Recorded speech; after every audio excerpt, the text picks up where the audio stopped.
పచ్చ కామెర్ల వాళ్ళకి లోకమంతా పచ్చ కనబడుతుందట. అట్లాగే అవినీతి పరులకి, అడ్డమైన పనులు చేసే అలవాటున్న వాళ్ళకి 50 లక్షల రూపాయలతో దొరికిన దొంగలకి, పొలిటికల్ బ్రోకర్లకి ప్రతి పనిలోనూ అవినీతి, ప్రతి కార్యక్రమంలో కూడా ఎంతో కొంత చేతులు మారింటదనే ఒక మూర్ఖపు, తెలివి తక్కువ ఆలోచన వాళ్ళకు ఉంటుంది. ఇక స్వతహాగానే అది అంటారు కదా, పుర్రెలో పుట్టింది కదా ఎక్కడ పోదు అంటారు కదా, అట్లనే ఇక వారికి పుట్టుకతో వచ్చిన బుద్ధి అది. మనం చేయగలిగింది ఏమీ లేదు. కాకపోతే ఇవాళ తెలంగాణలో జరుగుతున్నది ఏంటి? పొద్దున్న నుంచి కాంగ్రెస్ నాయకుల హడావుడి, ఏదో జరిగిపోయింది. ఏం జరిగింది అసలు? ఒక భారత పౌరుడిగా, రాజ్యాంగాన్ని గౌరవించే పౌరుడిగా, చట్టాన్ని గౌరవించే పౌరుడిగా నా మీద పెట్టిన కేసు అక్రమ కేసు, పొలిటికలీ మోటివేటెడ్ కేసు, అందులో ఏమీ లేని లొట్టపీస్ కేసు.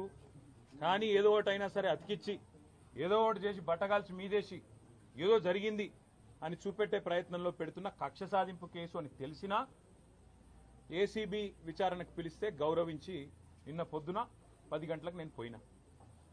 అదే మాదిరిగా మరి ఈ లొట్టపీసు కేసు ఏదైతే నా మీద పెట్టి కథలల్లి కొంత శునకానందము, పైశాచికానందం పొందుతాననుకుంటున్న చిట్టినాయుడు గారు ఎవరైతున్నారో ఆ చిట్టినాయుడు గారికి మరి తప్పకుండా నేను చెప్పాల్సిన మాట ఒకటి ఉన్నది.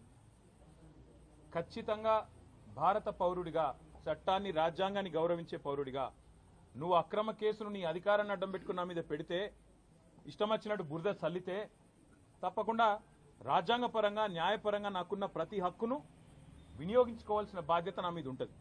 అందుకే నేను ఏసీబీ ఆఫీస్కు పోయినా లాయర్ తీసుకుపోతా అని చెప్పినా, లాయర్తో సహా విచారణకు హాజరవుతా, మీరు ఏం అడిగితే చెప్తా అని చెప్పినా నువ్వు భయపడ్డావు, నేను భయపడలేదు.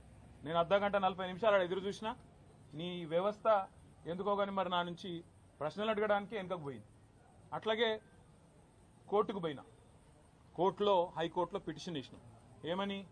ఇది అక్రమ కేసు, ఎఫ్ఐఆర్ తప్పు, ఎఫ్ఐఆర్ అనవసరపు సెక్షన్లు, అక్కరలేని సెక్షన్లు ఇష్టం వచ్చినట్టు పెట్టినారని చెప్పి వాదించినాం.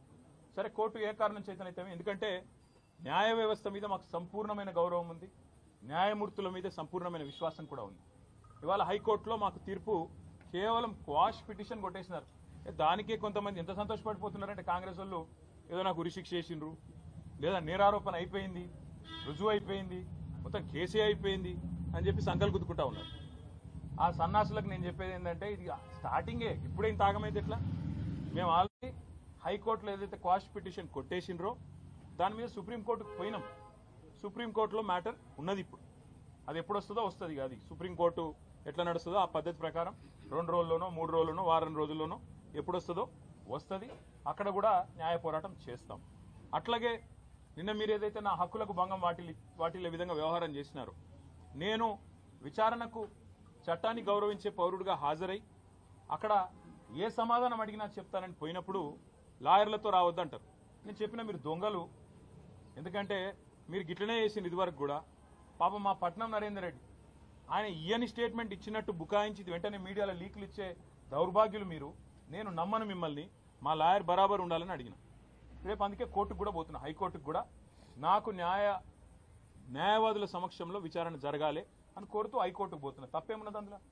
న్యాయ వ్యవస్థను తప్పకుండా నాకు ఇవాళ ప్రాధేయపడి వారిని అడిగి నాకు ఈ దుర్మార్గుల నుంచి చట్టపరమైన రక్షణ కల్పించడానికి అడుగుతున్నాను. నేనేం వేరే అడుగుతలేను కదా, ఆ పని చేస్తున్నాను. దానికి కూడా కాంగ్రెస్ వాళ్లకు ఏమేమో ఆగమాగం అయిపోతున్నారు.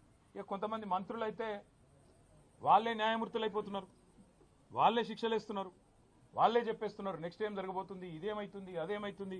వాళ్ళకి నేను చెప్తా ఉన్నా, ట్రయల్ మీడియాలో జరగదు, ట్రయల్ సెక్రటేరియట్లో జరగదు, ట్రయల్ మంత్రుల పేషీల్లో జరగదు, ట్రయల్ న్యాయస్థానాల్లోనే జరుగుతుంది. గతంలో మీరు ఇట్లాంటివి అనుభవాలు ఎదుర్కొన్నప్పుడు మీరు కూడా కోర్టుకే పోయినారు, మేము కూడా ఇప్పుడు కోర్టుకే పోతున్నాం. దానికి ఇంత గగురుపాటు, ఉలికిపాటు ఎందుకో మంత్రులకు నాకు అర్థం కావడం లేదు. మళ్ళా చెప్తా ఉన్నా, అరపైసా అవినీతి కూడా జరగలేదు, రూపాయి అవినీతి కూడా జరగలేదు. మళ్ళీ చెప్తా ఉన్నా, తెలంగాణ కోసం, తెలంగాణ ఇమేజ్ను ఆకాశమంత ఎత్తుకు తీసుకుపోవడం కోసం భారతదేశంలో మాత్రమే కాదు, ప్రపంచ పటంలో హైదరాబాద్ని ఒక విశ్వనగరంగా ప్రతిష్ఠించడం కోసం తీసుకున్న నిర్ణయం తప్ప ఏమీ ఆశించి కానీ మీలాగా ఏదో వెనకాల గూడుపుటాన్ని చేసుకొని చేసిన పని కానే కాదు. ఇక్కడ మొబిలిటీకి కేంద్రంగా భవిష్యత్తులో ఎలక్ట్రిక్ వాహనాలు ఏవైతే వస్తున్నాయో వాటన్నిటికీ ప్రధాన కేంద్రంగా హైదరాబాద్ను తెలంగాణను తీర్చిదిద్దాలనే ఒక ఉత్కృష్టమైన ఆలోచన చేసినాం తప్ప మీలాగా నికృష్టమైన ఆలోచనలు మాకు లేవు. మళ్ళీ చెప్తా ఉన్నాను, మీలాగా దివాలాకోరు పనులు చేయాల్సిన కర్మ మాకు లేదు. 110% మళ్ళీ చెప్తున్నా, మీరు ఏ రకంగా వచ్చినా ఏ విచారణకు రమ్మన్నా నేను వస్తాను.